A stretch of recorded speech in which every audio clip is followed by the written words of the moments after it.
So I grew up in a city in Massachusetts, under 100,000 people, lots of drugs, lots of gangs, lots of crime. Mm. One day I was talking to my sister about it and I said, it wasn't that bad. Like, we're successful. A lot of our friends are pretty successful. Kind of, what are you talking about? She said, Katie, how many people do you know have been or are heroin addicts? And I started counting. Mm. And she said, you're not supposed to be able to count. And I was like, oh, I hear what you're saying. So I knew people that had been murdered when I was growing up. I knew people that had done the murdering when I was growing up. Like, I grew up in a place that was just a little messy. And in that space, there's a lot of prove yourself energy. Mm. Not only do you have to get out, but you have to get out and be uber successful. And when you do that, you're proving that you can get out of like this place that you came from. So on one hand, I had this energy that I had to prove myself. On another level, I loved acupuncture. I still love acupuncture and Chinese medicine, but my initial goal was to become a doctor. And I had a full scholarship as a pre-med student to Boston University. So I was on track to becoming a doctor. And a doctor is a doctorate, right? Like, you've got a full, massive, big degree that takes a long time. Acupuncture is a master's degree, so still fairly serious, but people don't know it's a master's degree. And every single person you meet, when you say, oh yeah, I'm an acupuncturist, the first question is, does that work? So there was the prove yourself energy that I got from my hometown also proved to be like this fight that I had to have for my profession. I had to prove that I was worthy of seeing patients. I had to meet people. So I would meet people in a bar and they would be like, acupuncture, that doesn't do anything. And I'd be like, well, do you think I'm like an idiot? So I felt like I was constantly fighting because I was afraid that my stuff wasn't valuable enough and worthy enough. Then when I was with my patients, I was doing life coaching with them. I was doing almost therapy with them. I was doing their acupuncture. I was helping them with, a lot of my patients were also foreigners.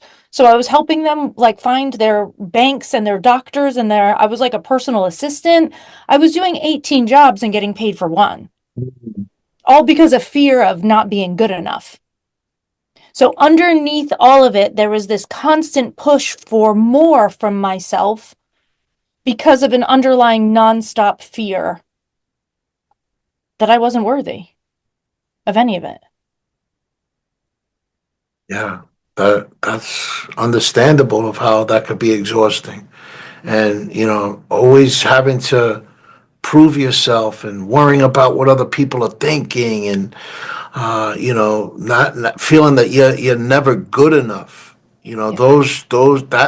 That's a belief system that will create anxiety, burnout, worry, self doubt, all of that, Yeah. right? So here you are from the outside looking in, everything looks great. You got all this going on the inside, all these inner critics, the gremlins, all of it. It's all there. And you're also working in a job where, I mean, I correct me if I'm wrong, but what I'm getting from what you're saying is that there wasn't any fulfillment. There were moments. It's really special to be the one practitioner that gives somebody relief when they've already had six doctors tell them that they couldn't help them with their migraines or with their endometriosis or with their whatever it is that they're going through. So there was some fulfillment in it, but it wasn't equivalent to what I was putting in. Mm. Yeah, and that in itself could be exhausting when you're putting in all the work, you're burning the candle on both ends, but the reward isn't great enough for what Yeah. you're putting in. And Uh, when you get that reward, when people come back and they say, oh my God, this is so amazing. I haven't had a migraine in a month. It's been 5 years that I've been having them constantly. And now I have 4 weeks not having one. I'm not afraid to plan a vacation. This is an actual patient that happened. Like, I haven't planned a vacation in 5 years because I'm so afraid I'm going to go away and have a migraine and not be able to enjoy it. I feel like for the first time, I can probably plan a vacation for myself. This was a magical moment for me, but it lasted 5 seconds. yeah, Yeah. Because I didn't give myself the opportunity to really absorb what she was saying to me, because people that are not worthy don't get to celebrate their successes.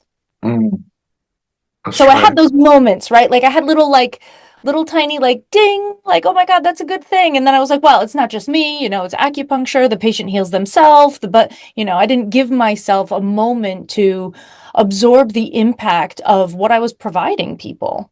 Yeah. Yeah. I mean, that could be challenging in itself, not being able to celebrate your wins because, us being in that personal development world, we know how important that is, right? You got to celebrate the wins. You got to take those in and congratulate yourself, and not doing that, man, it's not a way to live life. So where did that shift happen from, man, I'm sick and tired of being sick and tired? Yeah. So when I read that list and I was checking off the burnout things, I hadn't heard of the word burnout before that point. And when I started doing research into it, what I found was that most of the things that were sort of in the academic world on burnout were all about corporate offices, doctors, and nurses. I was an entrepreneur. I worked for myself. I didn't have a boss to blame. So the research that I read wasn't super applicable to me. And I thought, like, this is a huge gap. There's a lot of people that don't work in corporate offices that end up burnt out. Mm, So how are we going to talk? Like, what about the female entrepreneurs? What about any entrepreneur? What about mothers? What about single fathers? What about, like, there's so many options here. Why are we only talking about these three groups of people? And so I started to look and think, well, how does this apply to me in my life? How can I extrapolate these ideas and really look at my own stuff? And I'm a little bit different here than most people that do burnout work. Is the thing that they'll say is, I figured it all out all by myself, and now I help you so you can do it faster. Let me tell you, I stood on the shoulders of giants. I read every piece of research. That means I did not do it by myself. I did it based on other people's thoughts and ideas. I got a therapist because I was like, something is not okay here. Like, I'm not okay. In my self-talk is not okay. My actions are not okay. After therapy, when I started to have a little bit of energy again, I went and got a coach because I was like, now I need to focus on forward movement. When I had energy and I was forward moving, then I got a nutritionist to help me because I was like, the way stress uses what you put in your body means that you are almost always deficient. If you're a woman, you're probably iron deficient when you're stressed. No matter who you are, you're magnesium deficient when you're stressed. There's all sorts of things happening that I was like, this needs to be refueled on a physical level too. So I had all sorts of research to lean on that I didn't have to do, that other people did for me. Then I had a therapist and a coach and a nutritionist. This process took me 18 months.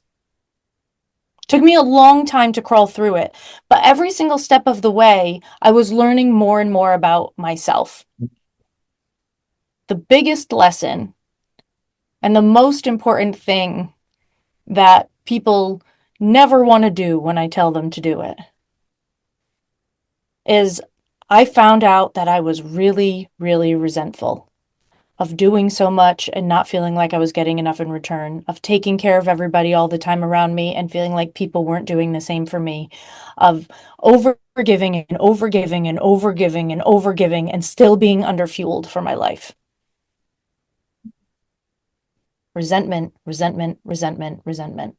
When I started really looking at it, I found every single place in my life where my boundaries were being crossed, and every single place in my life where I did not want to admit it, but I was abandoning myself, I was neglecting myself for the perceived benefit of other people. Resentment taught me, hey, you need this. Hey, you need this over here too. Hey, this bit over here, you don't need to be involved in that. Those people did not ask for your help. Slow down, sister. It taught me every single place where I needed to pull my energy back into myself from the outer world. Resentment is the thing ultimately that saved me.